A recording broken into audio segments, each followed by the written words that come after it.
Position होगी position, angular position. तो आप लोगों को याद आ रहा होगा लास्ट सन पर हम बहुत इंपॉर्टेंट पोजीशन की बात कर रहे थे, एंगुलर पोजीशन। बहुत इंपॉर्टेंट वेलोसिटी की आज हम बात करेंगे, एंगुलर वेलोसिटी। उससे भी ज़्यादा इंपॉर्टेंट एक्सेलरेशन की हम बात करेंगे और वो होगा एंगुलर एक्सेलरेशन। पर इन सब की शुरुआत होती है सर्कुलर मोशन की बेसिक डेफिनेशन से, जो कि हम लोगों ने लास्ट टाइम पर आपको बताई थी। डेफिनेशन बताने के बाद सबसे पहले हम लोगों ने आपको सिर्फ एंगुलर डिस्प्लेसमेंट इंट्रोड्यूस किया था। हमने बताया था कि पार्टिकल की एंगुलर पोजीशन में जो चेंज होता है उसको हम बोलते हैं एंगुलर डिस्प्लेसमेंट। चलिए, उसके बाद यहाँ से मुझे स्टार्ट करना है और पुराना जो पोर्शन है वो मुझे नोट भी करवाना है, राइट? वो मैं नोट करवाऊंगा। पहले हम सारे पॉइंट्स कवर अप कर लेते हैं, इसके बाद मैं नोट करवाता हूँ आपको। ठीक है, चलो। तो अब देखो नेक्स्ट पॉइंट, देखो सबसे पहला पॉइंट देखो, एंगुलर डिस्प्लेसमेंट की स्टार्टिंग हुई थी यहाँ से। एंगुलर डिस्प्लेसमेंट की स्टार्टिंग हुई थी यहाँ से। It is the change in its angular position. ये देखो डायग्राम में आपको दिख रहा होगा angular displacement from initial to final. जितना एंगल कवर कर रहा है वो उसका एंगुलर डिस्प्लेसमेंट होगा। फिर अब देखो एंगुलर डिस्प्लेसमेंट जो होता है ना, वो इस बात पे डिपेंड करता है कि आपका रेफरेंस पॉइंट क्या है। मीनिंग ये है, सपोज एक पार्टिकल ए से बी मूव करता है,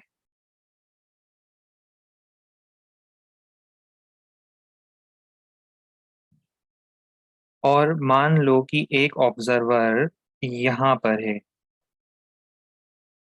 ये है ऑब्जर्वर नंबर वन। बताओ ये क्या बोलेगा?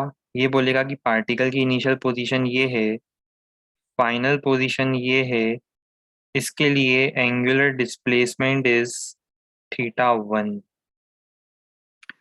पर अगर वही कोई दूसरा ऑब्जर्वर थोड़ा पास खड़ा है या दूसरे पोजीशन पर खड़ा है, इसको हम बोल देते हैं ऑब्जर्वर टू।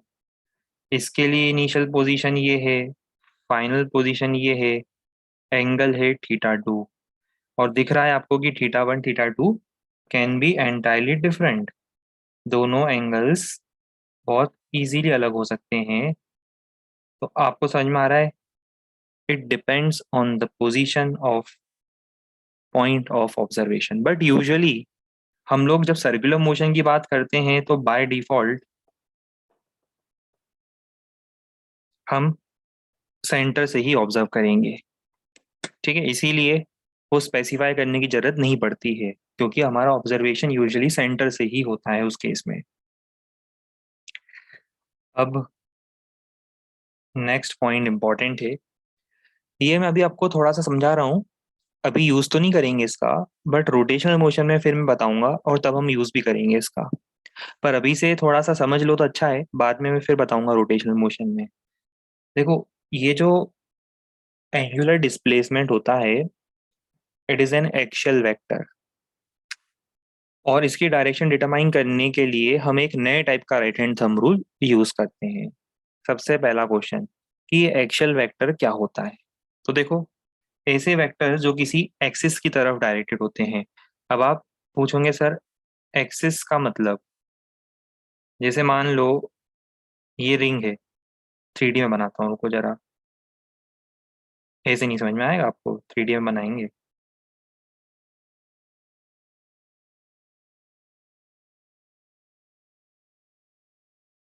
चलो ये डिस्क है,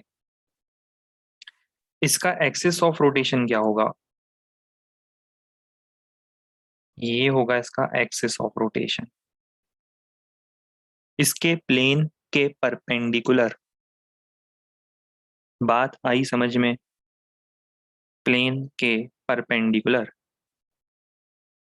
ठीक है। और एग्जांपल, जैसे पंखा है, सीलिंग फैन है।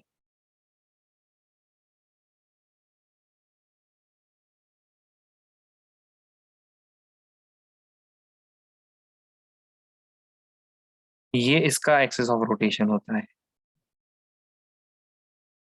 ठीक है।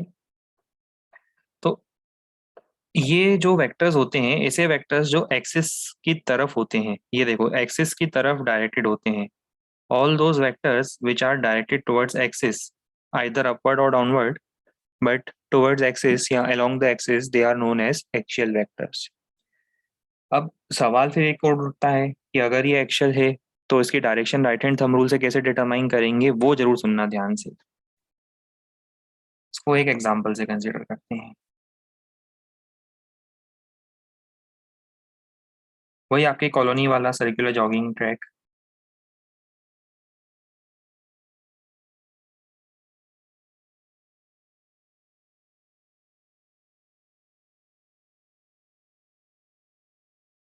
ठीक है, चलो अब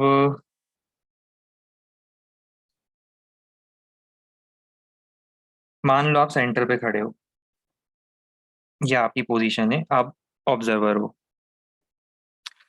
अब आप ऑब्जर्वर हो, आप तो किसी को ऑब्जर्व कर रहे हो, पार्टिकल सर्कुलर मोशन कर रहा है। मान लो कोई पार्टिकल इनिशियली यहाँ था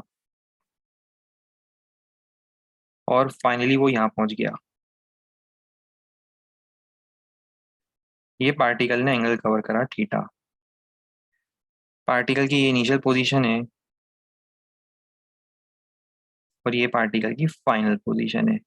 मुझे बताओ कि ये एक्सिस कौन सी होगी। एक्सिस तो ऊपर होगी, अपवर्ड, हवा में ऊपर, या नीचे ग्राउंड की तरफ। जैसे आप मान लो ग्राउंड पर हो, आप हॉरिजॉन्टल ग्राउंड पे, आपके जॉगिंग ट्रैक पे सेंटर पे खड़े हो, तो जो ग्राउंड लेवल है उससे बिल्कुल ऊपर देखो और उससे बिल्कुल नीचे देखो, अप या डाउन, ये एक्सिस होगी। या तो हाँ, आइदर टुवर्ड्स स्काई और डायरेक्टली टुवर्ड्स ग्राउंड। बिल्कुल सही। समझ में आ रहा है। चलो, अब इसके बाद क्या करना है। इसके बाद ये करना है, सब लोग राइट हैंड लेंगे। आपके राइट हैंड को देखो, उसमें चार फिंगर्स और एक थंब होगी। आपके राइट हैंड में चार फिंगर्स और एक थंब होगी।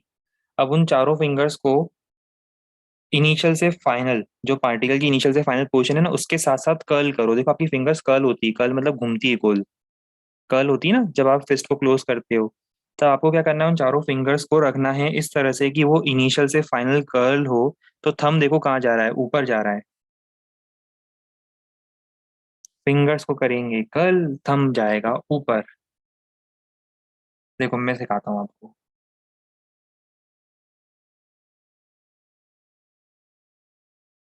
ब्लैक नहीं, blue. Green will be better.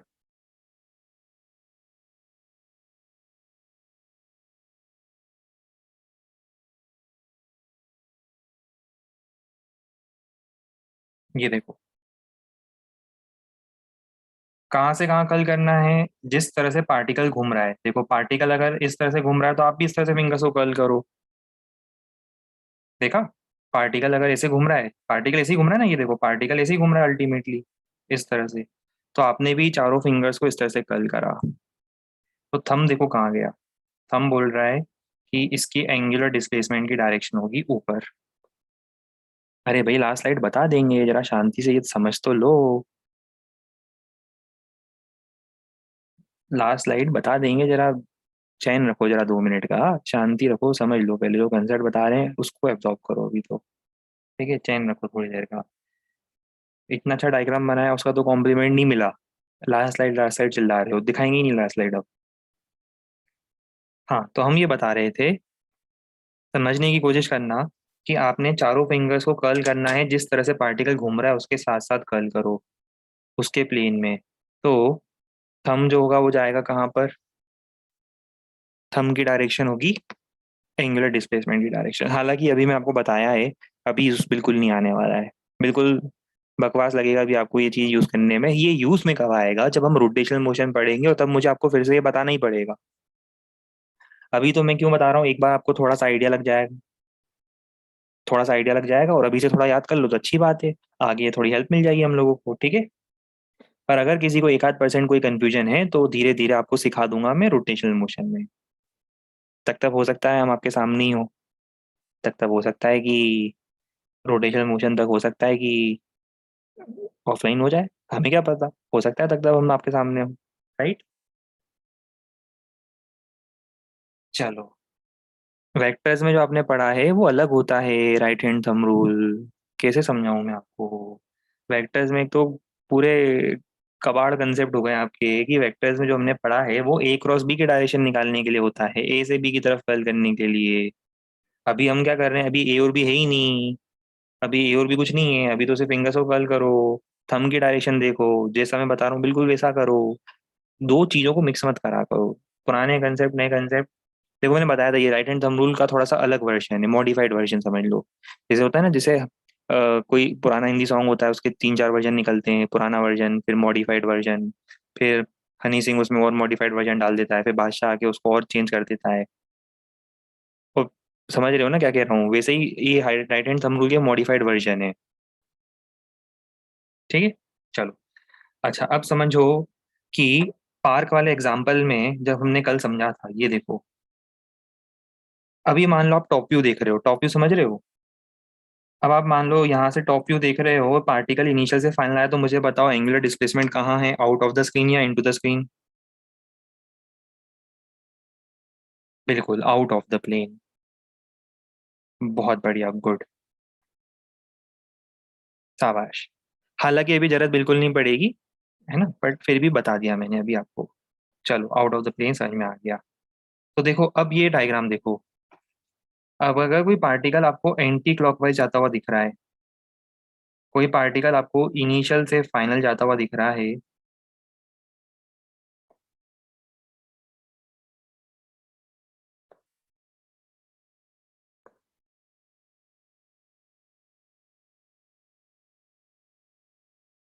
तो बताओ ये एंगुलर डिस्प्लेसमेंट किस डायरेक्शन में हुआ। ये होगा आउट ऑफ द प्लेन। ये लिखा है directed actually outward, that is out of the plane. पर अगर कोई पार्टिकल क्लॉकवाइज जा रहा है,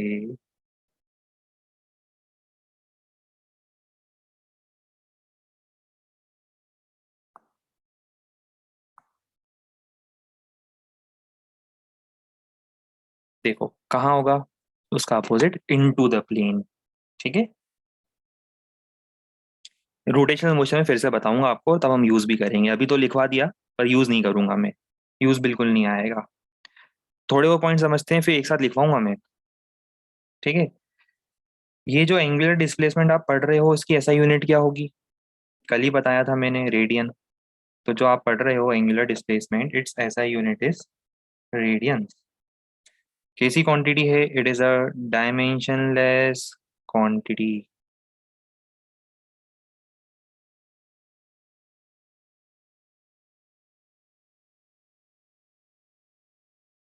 ठीक है। अब अगर मान लो पार्टिकल एन रिवॉल्यूशन कंप्लीट कर लेता है, जैसे मान लो पार्टिकल यहाँ था, अगर इसने एक रिवॉल्यूशन कंप्लीट करा तो एंगुलर डिस्प्लेसमेंट कितना होगा, 2 पाई। दो रिवॉल्यूशन कंप्लीट करेगा तो बताओ एंगुलर डिस्प्लेसमेंट कितना होगा, 4 पाई। समझते हो ना, एक रिवॉल्यूशन मतलब 2 पाई का एंगल, ट्रिग्नोमेट्री में शायद पढ़ भी लिया होगा आपने, 2 पाई 360 डिग्री मतलब। तो दो रिवॉल्यूशन में 4 पाई, थ्री में, तो ऐसा एन में कितना, 2 pi into n, 2 pi into n. तो अगर एन रिवॉल्यूशन आप कंप्लीट करते हो, अगर 5 रिवॉल्यूशन कंप्लीट करते हो, तो कितना एंगुलर डिस्प्लेसमेंट हुआ आपका, 10 पाई का। 5 रिवॉल्यूशन पूरे करने पर 10 पाई का एंगुलर डिस्प्लेसमेंट हुआ।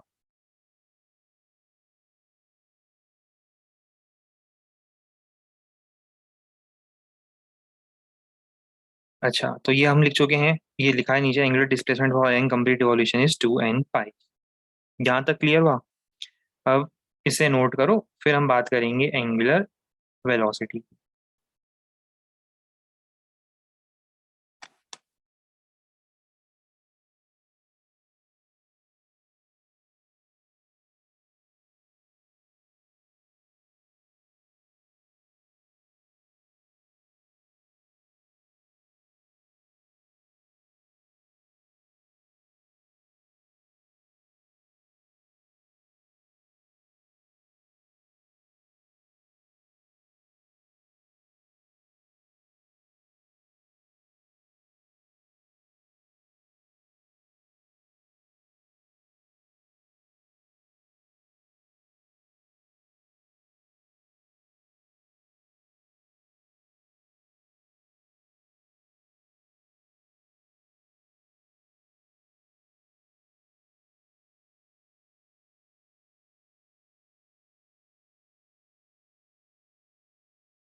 प्रीवियस स्लाइड तो लिख ली थी ना हमने, एंगुलर पोजीशन हेडिंग है बस, उसमें कुछ लिखना नहीं था। ये तो डायग्राम में भी कंपैरिजन में बनाऊंगा आगे जाकर। लीनियर पोजीशन एंगुलर पोजीशन का कंपैरिजन करूंगा, इसलिए आपको यहाँ से नहीं लिखना है, हेडिंग डालनी है आपको सिर्फ। हेडिंग डालने के बाद ये लिख लिया था ना, ये तो हमने लिख लिया था एंगुलर पोजीशन। उसके बाद हमें यहाँ से लिखना था एंगुलर डिस्प्लेसमेंट से।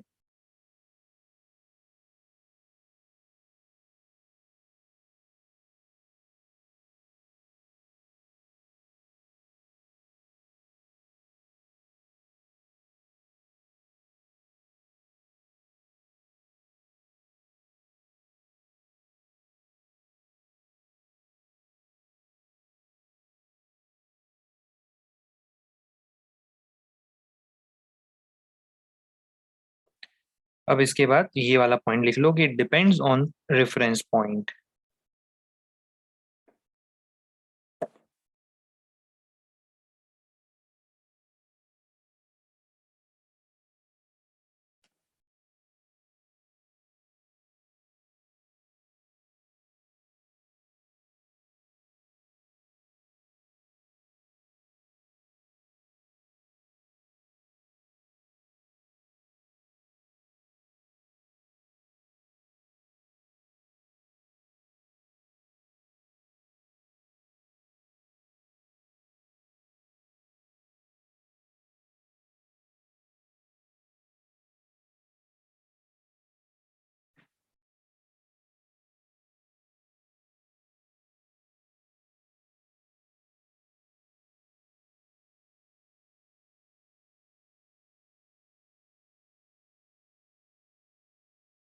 हाँ, डायग्राम ड्रॉ करना है।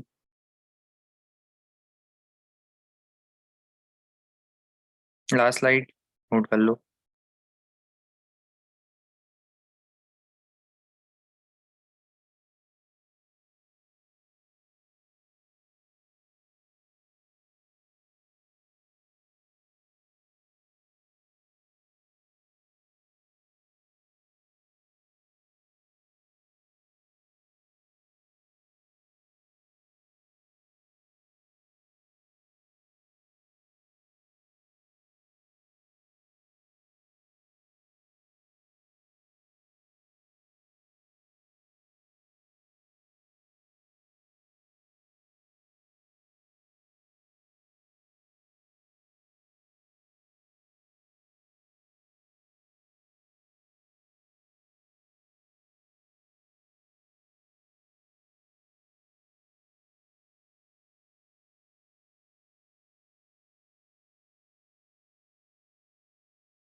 चलिए, अब ये नोट करने के बाद ये छोटे छोटे पॉइंट्स नोट करने हैं। इसमें से मैं बाकी सारी इरेलीवेंट चीजें हटा देता हूँ।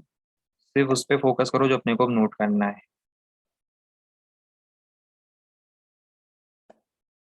और पहले स्क्रीनशॉट लिया करो और उसके बाद नोट करना स्टार्ट किया करो। मैं वैसे सफिशिएंट टाइम देता हूँ, बट इसके बाद किसी अगर छूट जाता है तो बार बार मैं स्क्रॉल अप नहीं कर पाऊंगा अनफॉर्चुनेटली, क्योंकि हमें पूरी क्लास को साथ में लेके चलना है।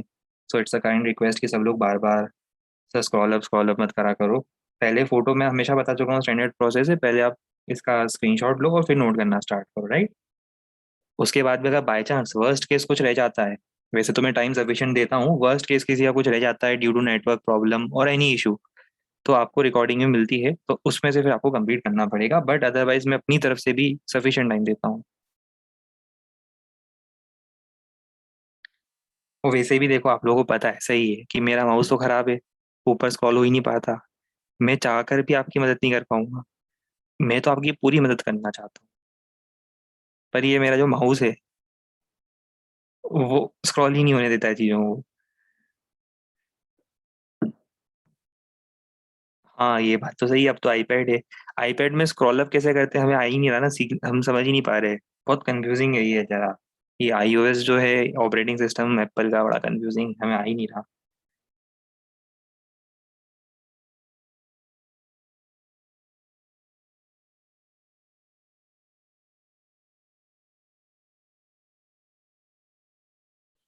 किसी ने डाउट पूछा है, everywhere it refers to angular displacement, yes.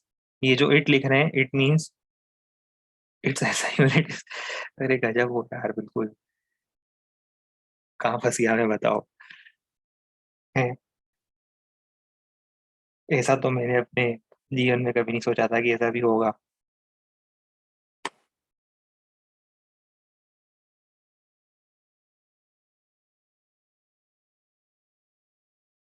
अब इट मतलब तो समझ में आना चाहिए। इट मतलब तो वही होगा ना, एंगुलर डिस्प्लेसमेंट की बात चल रही तो उसी की बात चलेगी ना।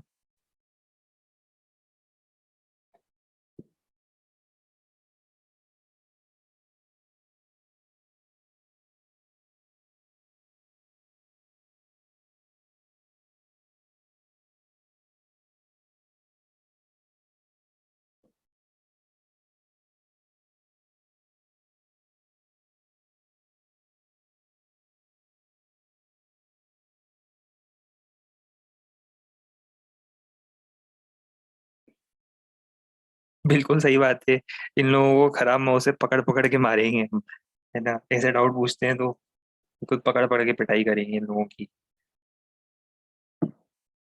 आओ अब हम लोग नया टर्म पढ़े, एंगुलर वेलोसिटी। जरा मुझे बताओ, लीनियर वेलोसिटी क्या होता था। लीनियर वेलोसिटी, अच्छा वैसे आपको याद है वहां पे पोजीशन होती थी या डिस्प्लेसमेंट होता था। देखो वहां पे डिस्प्लेसमेंट होता था, यहाँ पे एंगुलर डिस्प्लेसमेंट थे। वहां पे वेलोसिटी होती थी, यहाँ पे एंगुलर वेलोसिटी है। इसको रिप्रेजेंट करते हैं ओमेगा से, वी की जगह ओमेगा, ओमेगा मतलब एंगुलर वेलोसिटी। वहां पे एक्सेलरेशन होता था, यहाँ पे एंगुलर एक्सेलरेशन होगा। अच्छा मुझे एक चीज बताओ पहले, कोई आपसे बोलता है कि वेलोसिटी का मतलब है, वेलोसिटी है 2 मीटर पर सेकेंड, मतलब क्या है। हर एक सेकेंड में 2-2 मीटर आगे जाएगा। हाँ या ना। बिल्कुल सही बात है, एक एक सेकंड में 2-2 मीटर आगे जाएगा। यहाँ पे आपको पता क्या बोलेंगे, π/6 रेडियन पर सेकेंड। मतलब हर एक एक सेकंड में 30-30 डिग्री घूम जाएगा। क्योंकि आप लोगों को डिग्री समझ में आता है इसलिए रेडियन में बात नहीं कर पा रहा हूँ मैं, वरना हर एक सेकंड में π/6 रेडियन घूम जाएगा। समझ में आया। वैसे ही अगर एक्सेलरेशन आगे मैं पढ़ाऊंगा, जैसे 3 मीटर पर सेकेंड स्क्वायर है, मतलब हर एक सेकंड में हर एक सेकंड में वेलोसिटी में 3 का इंक्रीमेंट हो रहा है। मतलब स्टार्टिंग में अगर वेलोसिटी 1 थी, तो एक सेकंड बाद 1 + 3 4 हो जाएगी। उसके एक सेकंड बाद 4 + 3 7 हो जाएगी। एक्सेलरेशन का यही मीनिंग होता है, change in velocity with respect to time. वैसे ही आगे जाकर मैं यहाँ पे आपको पढ़ाऊंगा कि एंगुलर एक्सेलरेशन अगर π/6 रेडियन पर सेकेंड स्क्वायर है, इसका मतलब हर एक सेकंड बाद उसकी वेलोसिटी π/6 रेडियन पर सेकेंड बढ़ानी है। पर अभी कंफ्यूज मत हो, आप तो सिंपल समझो। पोजीशन की जगह डिस्प्लेसमेंट की जगह एंगुलर डिस्प्लेसमेंट, वेलोसिटी की जगह एंगुलर वेलोसिटी, एक्सेलरेशन की जगह एंगुलर एक्सेलरेशन। मतलब आप कुछ नया नहीं, काइनेमेटिक्स ही पढ़ रहे हो, बस सर्कुलर मोशन के लिए पढ़ रहे हो आप। ठीक है, चलो अब मेरी हेल्प करो एंगुलर वेलोसिटी बोलने में, डिफाइन करने में। Rate of change of displacement नहीं, rate of change of angular displacement, बस डिस्प्लेसमेंट की जगह एंगुलर डिस्प्लेसमेंट। तो क्या मैं एवरेज वैल्यू ऐसे लिख दूं, total angular displacement upon total time, total angular displacement upon total time. वैसे इंस्टेंटेनियस क्या होगा, अभी मैं इसकी लिमिट वगैरह नहीं लगाते, कंफ्यूज हो जाओगे जबरदस्ती है, जबरदस्ती का कंफ्यूजन हम क्रिएट करेंगे, बताओ अभी अच्छा लगेगा, नहीं लगेगा ना। तो अभी इसको भूल जाओ और ये लिखो जो हम दिखा रहे हैं।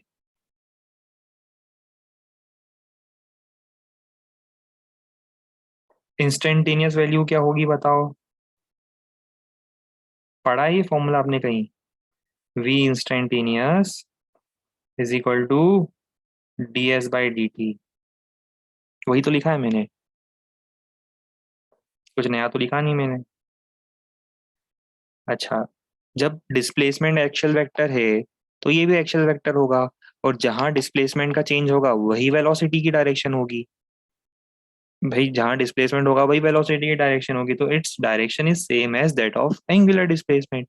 जहां डिस्प्लेसमेंट होगा, जिस डायरेक्शन में होगा, उसको आप टाइम से डिवाइड कर रहे हो, तो इसका मतलब जहां डिस्प्लेसमेंट होगा वही डायरेक्शन किसकी होगी, एंगुलर डिस्प्लेसमेंट की डायरेक्शन ही एंगुलर वेलोसिटी की होगी। बस ये यूनिट क्या आएगी बताओ, रेडियन पर सेकेंड। डायमेंशन बता सकते हो, बिल्कुल सही, T-1, ये मैंने पढ़ाया था, ये आपको पहले भी बता चुका हूँ मैं, जब हमने यूनिट्स एंड डायमेंशंस पढ़ा था। ठीक है, चलो पहले ये नोट करो, फिर मैं आपको अल्फा के बारे में बताऊंगा।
ये सब भी इसी के साथ,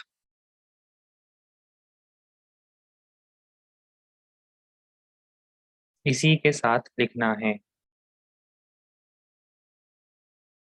मतलब अलग अलग पॉइंट्स लिखवा रहा हूँ एंगुलर वेलोसिटी के।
चलो अब एंगुलर एसेलरेशन, ये है एसेलरेशनों का एसेलरेशन, एंगुलर एसेलरेशन।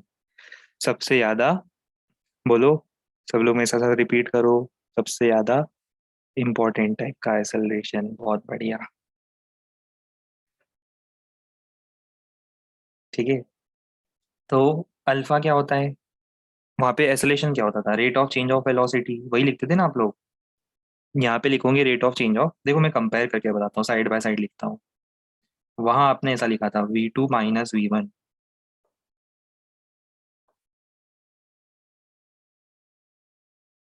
है ना? और इसको भूल जाओ अभी 2 मिनट। ये आपने एवरेज वैल्यू लिखी थी, वैसे ही मैं लिख रहा हूँ, देखो एवरेज वैल्यू। फिर आपको याद है वहां पे आपने इंस्टेंटेनियस वैल्यू लिखी थी, वैसे ही मैं लिखूंगा अल्फा इंस्टेंटेनियस।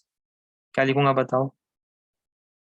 d⍵/dt, या फिर d²θ/dt²। हो सकता है किसी को कंफ्यूजन हो तो मैं याद दिला दूं, ये हमने पढ़ा है। इंस्टेंटेनियस एक्सेलरेशन dv/dt या d²x/dt²।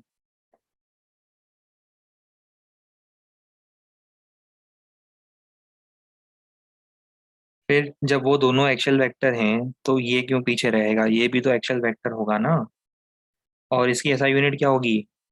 मीटर पर सेकंड स्क्वायर नहीं होगी, रेडियन पर second square. Dimensions m0 L0 T-2। ठीक है, बहुत ही ज्यादा बढ़िया।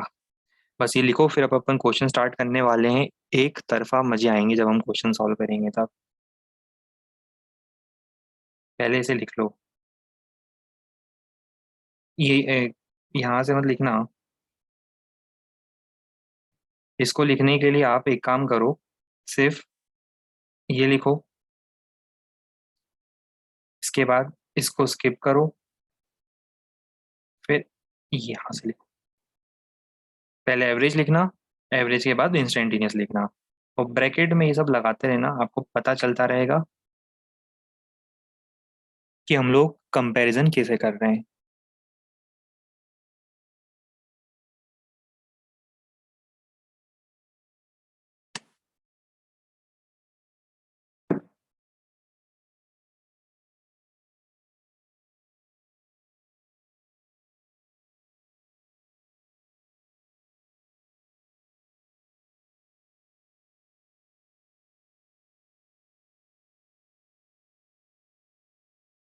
डार्क बैकग्राउंड वो दूसरे ऐप का है ना, वो इसके अंदर इनबिल्ट जो नोट्स आती है ना, टू डू लिस्ट आती है, टू डू लिस्ट नोट्स वाली जो ऐप आती है वो उसका है डार्क बैकग्राउंड। और ये जो हम ऐप यूज कर रहे हैं इसका ये वाइट बैकग्राउंड है।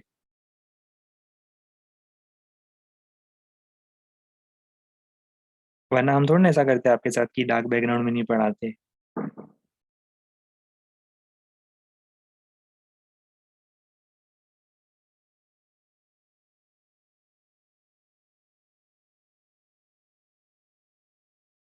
अरे भाई, जितना आसान आप लोग सोच रहे हो उसमें पढ़ा दो। उसके अंदर पीडीएफ इंपोर्ट नहीं होता है, बहुत सारी टेक्निकल प्रॉब्लम्स रहेगी उसमें, पीडीएफ इंपोर्ट नहीं कर सकते हम उसमें, इसमें कर सकते हैं। फिर बिल्कुल सही, किसी ने मैसेज किया है ब्राइट फ्यूचर के लिए ब्राइट बैकग्राउंड, बिल्कुल सही। एक काम करें, अगली बार से ना पूरा ये पीछे कलर कर देंगे। हाँ, नहीं तो बिल्कुल परेशान किए जा रहे हो जब से मुझे। ये पीछे इसको पूरा क्या कलर कर दिया करेंगे, कोई सा जो आपका पसंद का कलर होगा ना, ये पूरा बैठ बैठ के आप तक लिखते रहोगे ना, ये बैठे बैठे हम कलर करते रहेंगे। ये लो, हो गया बैकग्राउंड का कलर चेंज। हाँ, नहीं तो बार बार परेशान किए जा रहे हो और 2-2 मिनट में कलर कलर कलर करके, ये लो, कर दिया चेंज कलर। हाँ, नहीं तो लो, लिखो, अब शांति से बैठ के लिखो। गड़बड़ हो गई ना इसमें? एजिस पे गड़बड़ हो गई, इसलिए नहीं कर रहे थे, देखा मैं बोला था गड़बड़ होगी।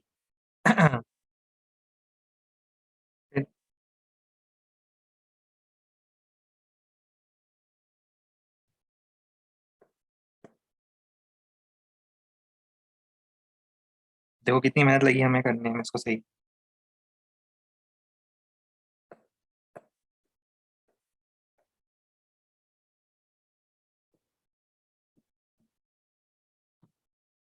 अब वो सही होगा भी नहीं।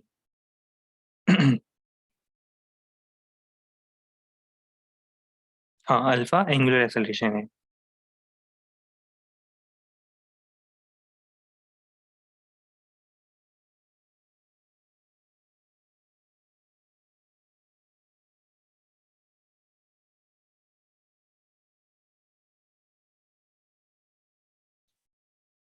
नोट कर लिया।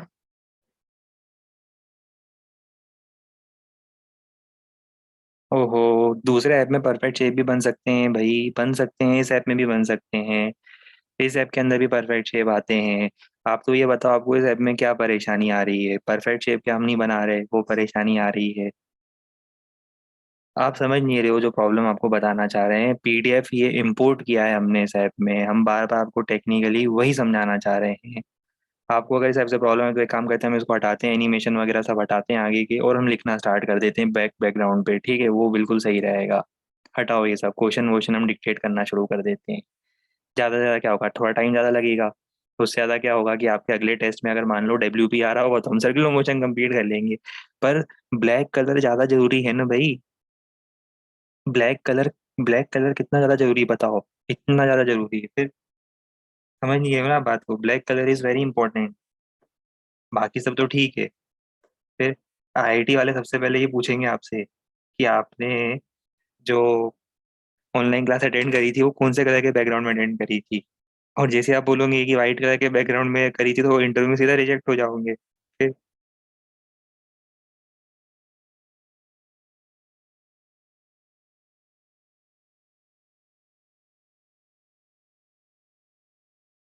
ज्यादा परेशान करोगे ना मेरे को तो मैं ब्लैक कलर के बैकग्राउंड में ब्लैक कलर के मार्कर से लिखना स्टार्ट कर दूंगा फिर।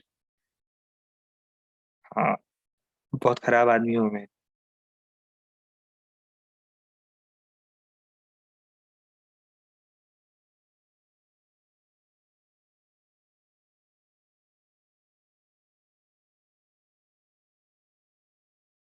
हाँ, अब ये नोट करने के बाद,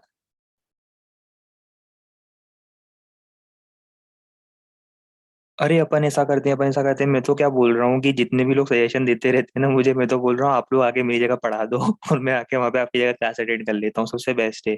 जितने लोग सजेशन देते हैं, सर आप ऐसा कर लो, सर आप वैसा कर लो, सर आप यूं भी कर लो, सर आप ऐसे भी कर लो, सर आप वैसे भी कर लो, ठीक है? तो मैं तो बिल्कुल सिंपल आइडिया देता हूँ कि भाई एक काम करता हूँ, मैं कल से एडमिशन लेता हूँ एलएन में, मैं ऑनलाइन क्लास अटेंड करना शुरू कर देता हूँ, ठीक है? और आप आके क्लास लेना शुरू कर दो, कितना बढ़िया रहेगा। मतलब मेरे को भी टेंशन नहीं, आपको भी टेंशन नहीं, हाँ नहीं तो टेंशन खत्म। किसी को टेंशन नहीं लेना है अपने को। चलो अब लिखेंगे हम लोग नई heading, equations of circular motion. तो ये जो स्क्रॉलर फॉर 1 सेकेंड बोला ना, अगली बार से सही बता रहा हूँ, मैं अपने वाईफाई का कनेक्शन काट के महीने भर तक नहीं मिलूंगा फिर मैं। किसी ने भी अगर बोला स्क्रॉलर फॉर 1 सेकेंड समझ लेना। लिखो next heading, equations of circular motion. और मुझे बिना परेशान किए ये इक्वेशन लिख दो और बोल दो कि हाँ सर हमें ये इक्वेशंस पता है, हमें ये इक्वेशन समझ में आ गई है।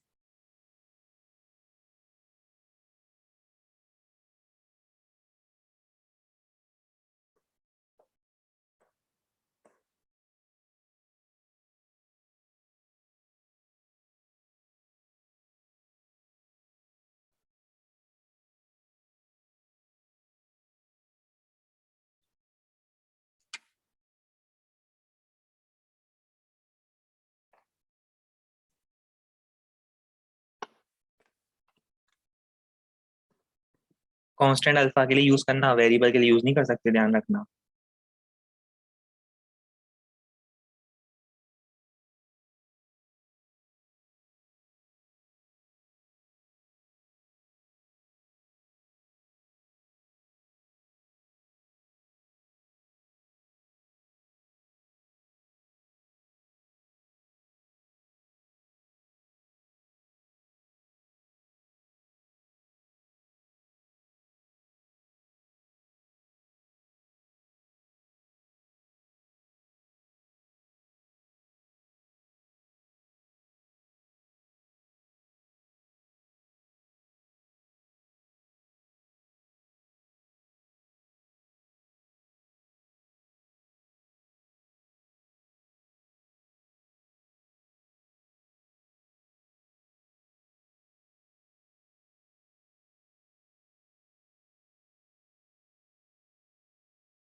ऐसा लगा शायद हम क्लास से डिस्कनेक्ट हो गए थे एक सेकंड के लिए, हमें ऐसा लगा।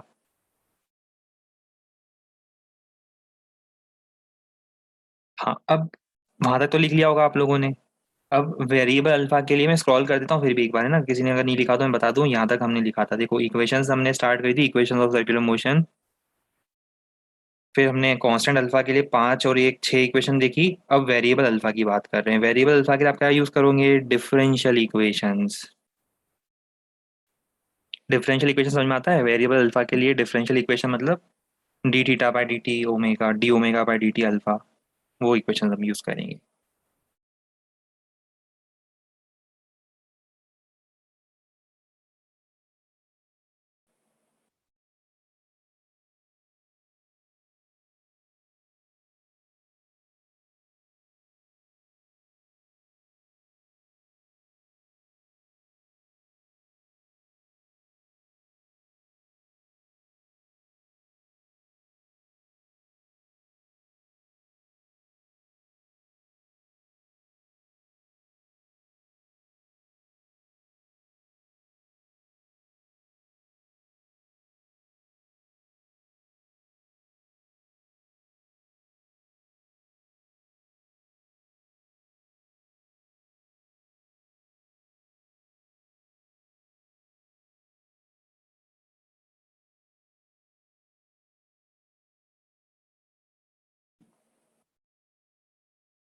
लास्ट 3 इक्वेशंस नोट नहीं करी थी, ये लो, फोटो ले लो, जल्दी से नोट कर लेना बाद में।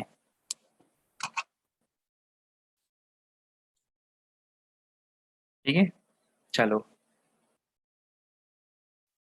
नोट कर ली थी ये? शायद मेरे ख्याल से मैं डिस्कनेक्ट हो गया था तो आप लोग शायद देख नहीं पाए थे। फोटो ले लो, आराम से नोट कर लेना बाद में। आओ अब अपन आगे बढ़ें। अब देखो, टेक अवे समरी। अब आपको याद करना है सब कुछ एक साथ, सिंगल शॉट आपको पूरा कुछ याद करना है। तो कैसे याद करोगे? भाई हमने लीनियर मोशन पढ़ा था। लीनियर मोशन का बारे में आपको मैंने कल भी बताया था कि स्ट्रेट लाइन में जो मोशन होता है उसको लीनियर मोशन बोलेंगे, रेक्टिलिनियर मोशन।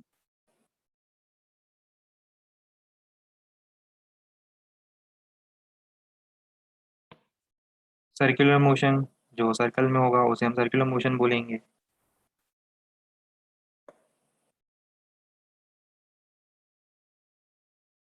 फिर यहाँ पे लीनियर मोशन में क्या करते हैं बताओ? डिस्प्लेसमेंट डिफाइन करते हैं। याद है? यहाँ पे हम डिफाइन करते हैं डिस्प्लेसमेंट। लीनियर डिस्प्लेसमेंट लिख देता हूँ, लीनियर डिस्प्लेसमेंट।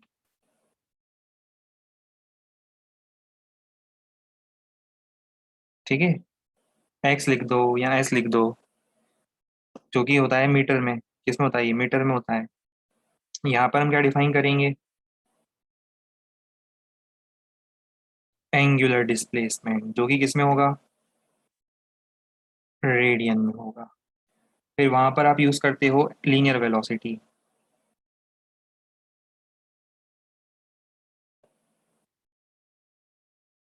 मीटर पर सेकेंड में। यहाँ पे वो क्या हो जाएगी बताओ? एंगुलर वेलोसिटी रेडियन पर सेकेंड। फॉर्मूले वही सब चल रहे हैं ना, जो भी मैंने बताए। फिर यहाँ पे आप पढ़ते हो लीनियर एक्सेलरेशन मीटर पर सेकेंड स्क्वायर। यहाँ पे आपने क्या पढ़ा? एंगुलर एक्सेलरेशन रेडियन पर सेकेंड स्क्वायर। बाकी फिर सब कुछ आपको वैसा ही करना है जैसा हमने लीनियर मोशन में करा था। ठीक है, तो ये इन शॉर्ट रिवीजन करवा दिया, बता दिया सब कुछ जो आज अपने टर्म्स पढ़े हैं। लिखने की जरूरत वैसे नहीं है इसको अब, क्योंकि आप समझ तो चुके हो सब कुछ। मैं बस याद करवाने के पॉइंट ऑफ व्यू से बता दिया। ठीक है, आओ अब हम लोग क्वेश्चंस का सीक्वेंस स्टार्ट करेंगे। अब ढेर सारे क्वेश्चंस होंगे जितने कंसेप्ट हमने पढ़े उस पे। हर क्वेश्चन में 120 से 150 seconds depending on the type of question, और उसके बाद हम सॉल्यूशन देखेंगे।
चलो अब देखें।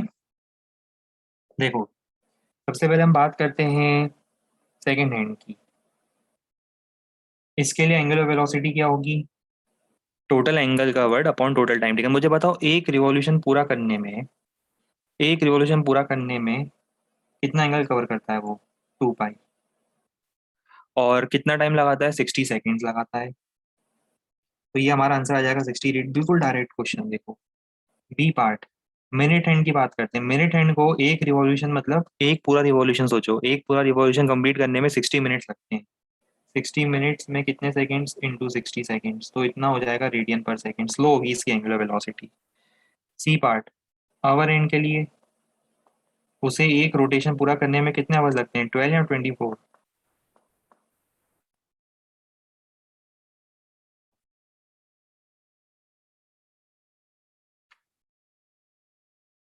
12। बिल्कुल सही। तो बस, ये आपके आंसर्स हैं आपके सामने।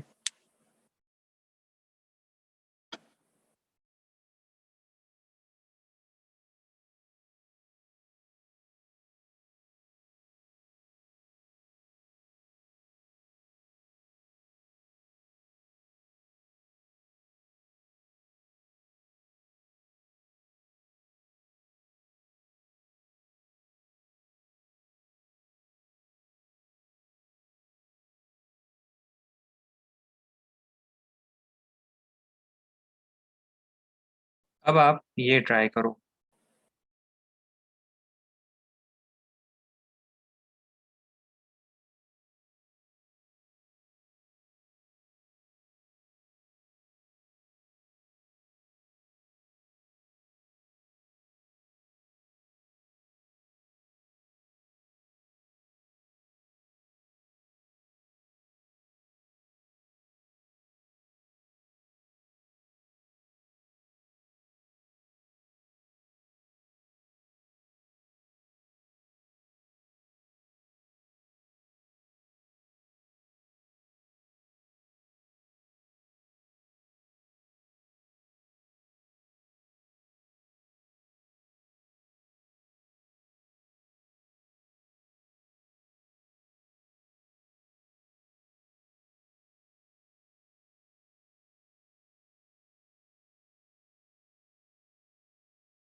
आ गया सबका आंसर? बहुत बढ़िया, देखते हैं चलो।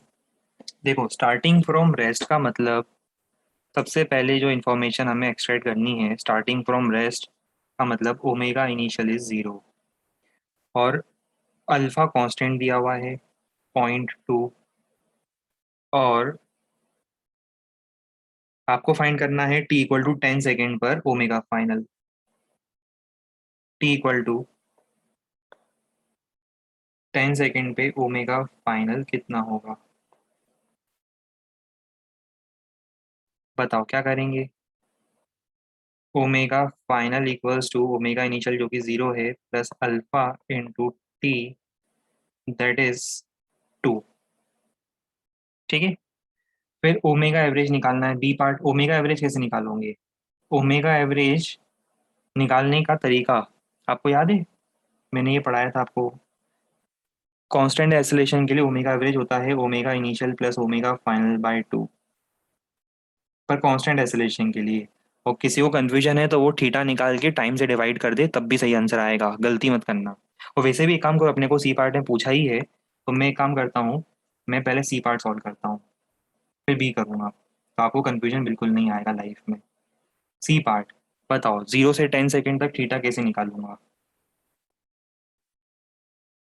Omega initial plus omega final by 2 into T.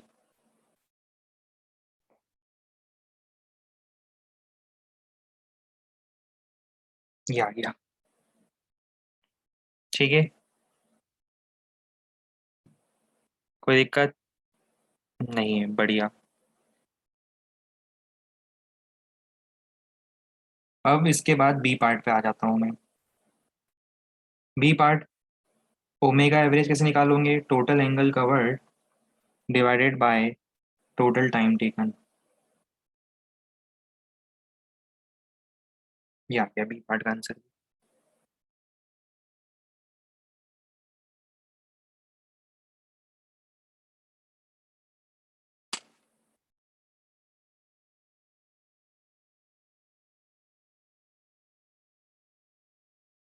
NH second में थीटा कैसे निकालते हैं? फॉर्मूला बताया था ना हमने एनएच सेकेंड की थीटा का, ये फॉर्मूला लगाना था। अगर एनएच सेकेंड पूछते तो, पूछा नहीं है अभी, पर अगर पूछते, इस क्वेश्चन में पूछा नहीं है हमने, पर अगर पूछते तो आप ये फॉर्मूला लगा देते एनएच सेकेंड के थीटा के लिए।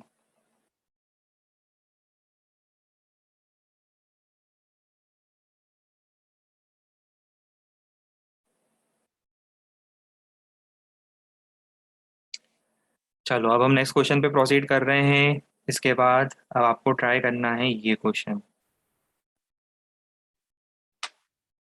करो ट्राई।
सॉल्व करने पर आपका रिजल्ट आना चाहिए 5.5। चलो सॉल्व करके देखें। देखो इसमें मैं आपको एक इंपॉर्टेंट चीज़ और बताना चाहता हूँ। इस क्वेश्चन में मैं आपको एक इंपॉर्टेंट कंसेप्ट और आपके साथ डिस्कस करना चाहता हूँ। ये देखो जरा, ये क्या लिखा है, RPM, रिवॉल्यूशन पर मिनट। पहले इस पे बात कर लेते हैं, थ्योरी के फॉर्म में इस पे बात कर लेता हूँ, क्योंकि ये बहुत कॉमन टर्म है जो आपने सुना भी होगा, आपको पता भी है इसके बारे में, पर मैं बता देता हूँ एक बार। आप लोगों ने सुना होगा RPM के बारे में। RPM इसका मतलब होता है, अरे, रिवॉल्यूशन पर मिनट्स।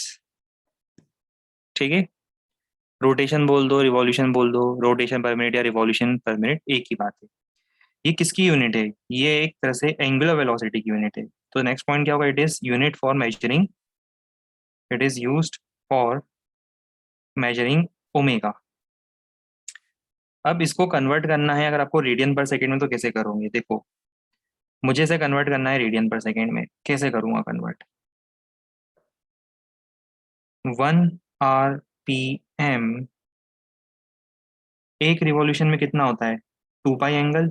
और एक मिनट में कितने सेकंड? 60 सेकंड।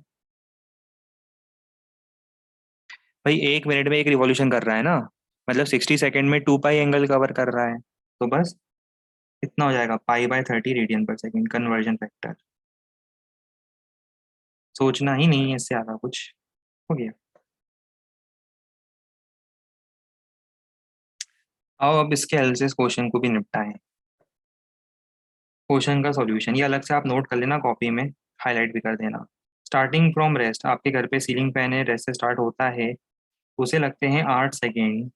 और 8 सेकेंड के बाद उसकी फाइनल एंगुलर वेलोसिटी क्या हो जाती है? 420 रिवॉल्यूशन पर मिनट, मतलब इंटू पाई/30 रेडियन पर second.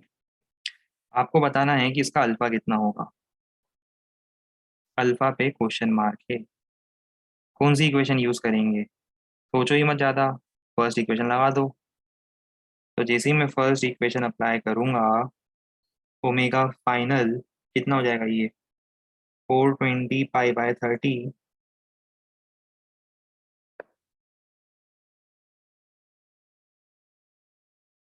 Is equal to omega initial plus alpha into T. दिख ही रहा है मुझे, अगले स्टेप में अल्फा आ रहा है 5.5 रेडियन पर सेकेंड स्क्वायर।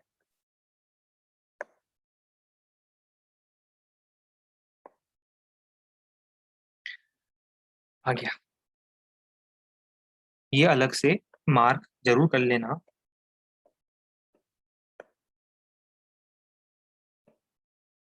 ये, फिर ये, और ये भी।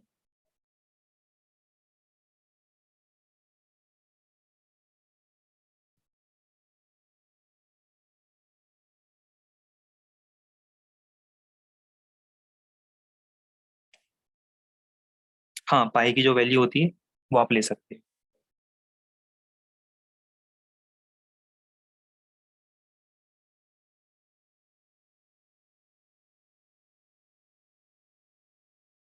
चलो अब आगे।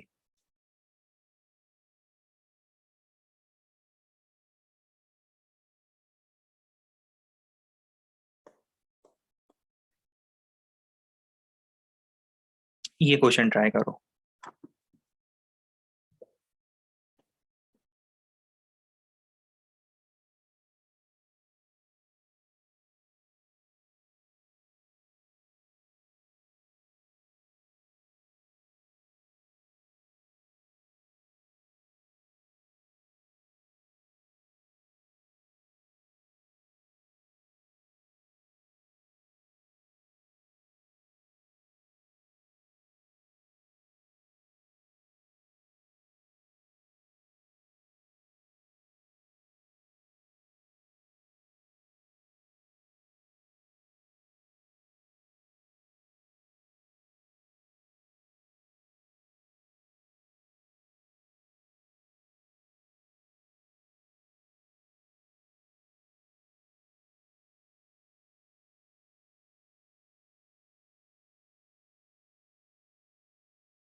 आओ सॉल्व करें।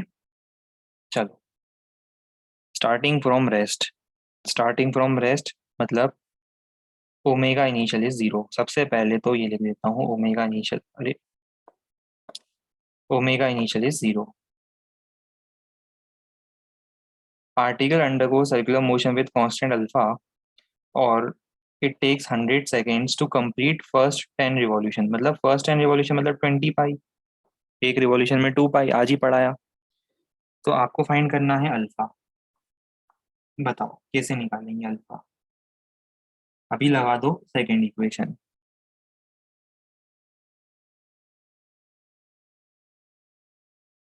Omega initial T plus half alpha T square.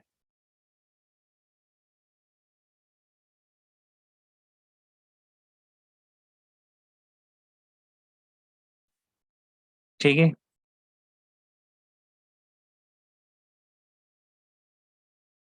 ये तो ए पार्ट हो गया। अब अपने से बी पार्ट में पूछा है what is the value of angle covered from 0 to 50 second. तो कैसे निकालेंगे 0 से 50 सेकेंड? एक काम करो, एट 50 सेकेंड वेलोसिटी निकाल लो। एट 50 सेकेंड, या तो आप ऐसा भी कर सकते हो या ऐसा करो, एट 50 सेकेंड आप डायरेक्ट एक काम करो, कंफ्यूजन क्यों करें। Omega initial T, omega initial into T plus half alpha into T square. Alpha कितना, और टी स्क्वायर। ये भी सही तरीका है। आप समझ गए, 50 सेकेंड, स्टार्टिंग के 50 सेकेंड में इतना थीटा एंगल कवर हुआ। अब बात करते हैं सी पार्ट की। What is the omega average? Average angular velocity कैसे निकालोगे? Omega average from 0 to 50 second हो जाएगा answer of part B divided by time. Average value of omega क्या होता है? Total angle covered divide by total time taken. तो answer of part B divided by 50 is answer of part सी।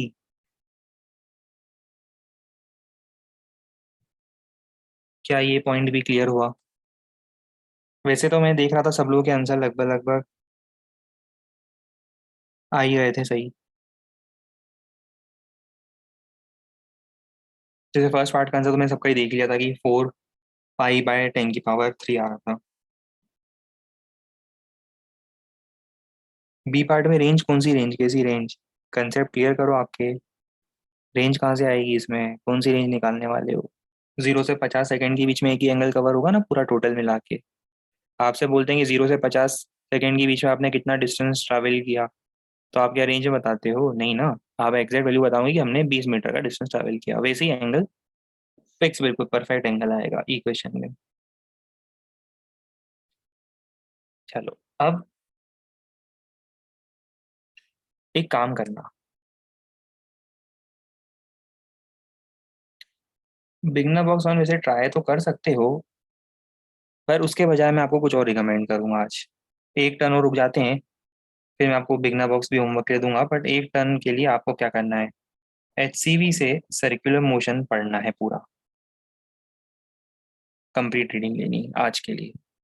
और class notes revise करने हैं, कल मैं इसके और क्वेश्चंस कराऊंगा बहुत सारे।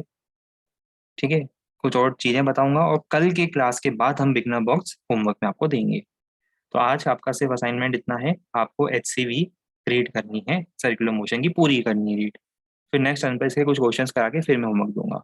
हाँ, तब तक आपका फ्रिक्शन का अगर होमवर्क पेंडिंग है तो आप वो कंप्लीट कर लो, है ना, वो फ्रिक्शन का होमवर्क पेंडिंग कर लो, जो कंप्लीट कर लो उसको, ताकि हम इसके बाद इस टॉपिक का होमवर्क अच्छे से कर पाएं। ठीक है, नहीं थ्योरी है चैप्टर में आगे, अभी इतनी थ्योरी पे इतने क्वेश्चन, फिर आगे थ्योरी पढ़ेंगे। चलो, इसी के साथ आज के सेशन को यहाँ पर पॉज किया जा रहा है, आगे नेक्स्ट टर्न पर कंटिन्यू करेंगे। Goodbye and take care.